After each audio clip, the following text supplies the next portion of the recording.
City update ન્યૂઝમાં આપનું સ્વાગત છે। સુરત શહેરના કાપોદ્રા વિસ્તારમાં ટ્રાફિકને અડચણરૂપ બનતા ઓટો રિક્ષા ચાલકો સામે પોલીસે કડક કાર્યવાહી હાથ ધરી છે।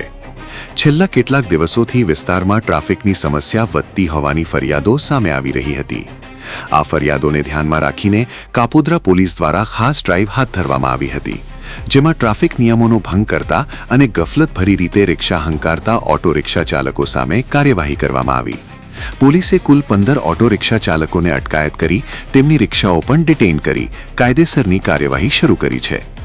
પોલીસના જણાવ્યા અનુસાર કેટલાક રિક્ષા ચાલકો રોડ પર બેફામ રીતે રિક્ષા હંકારતા હતા, તેમજ રસ્તા પર ગેરરીતે ઊભા રહી ટ્રાફિકને અડચણ ઊભી કરતા હતા। આ કારણે વિસ્તારમાં ટ્રાફિક જામ જેવી સ્થિતિ સર્જાતી હતી અને સામાન્ય જનતા તથા અન્ય વાહન ચાલકોને મુશ્કેલીનો સામનો કરવો પડતો હતો।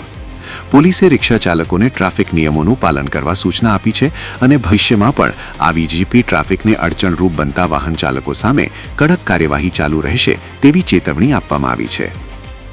City update news Sufiyan Mulla. જોડાયેલા રહો, કારણ કે હવે શહેર નહીં સમગ્ર દેશ કહેશે। આ છે સિટી અપડેટ ન્યૂઝ।